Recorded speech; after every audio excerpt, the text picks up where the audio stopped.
Good day. Francis Janitico, and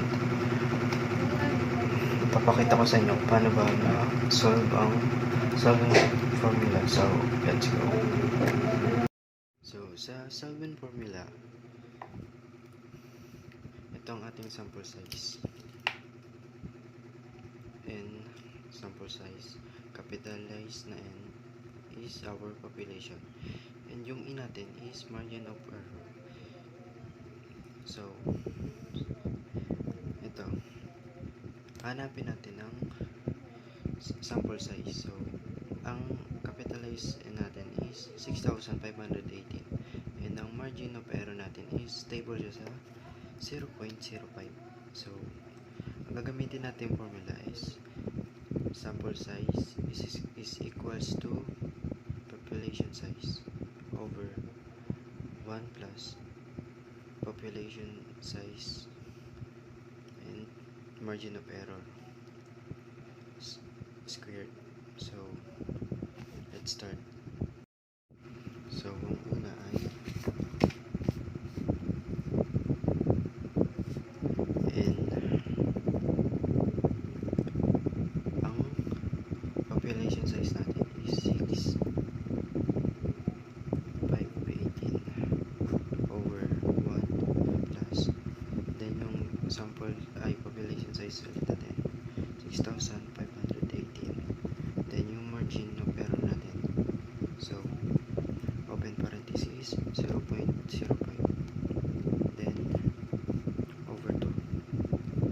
So, and 6,518 over 1 plus 6,518.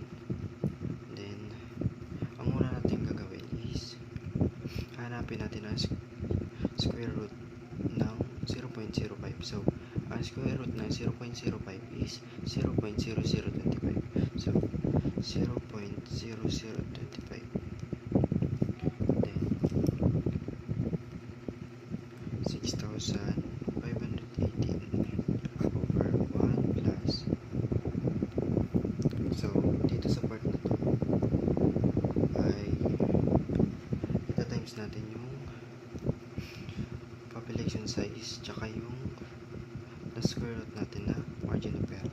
So, 6,518 times 0.0025. So, ang ikakalabasan niyan is 16,295. So, and 6,518 over.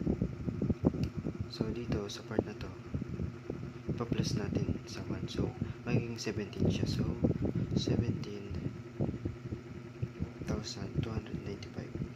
Then, itong dalawang to, i-divide natin itong dalawa.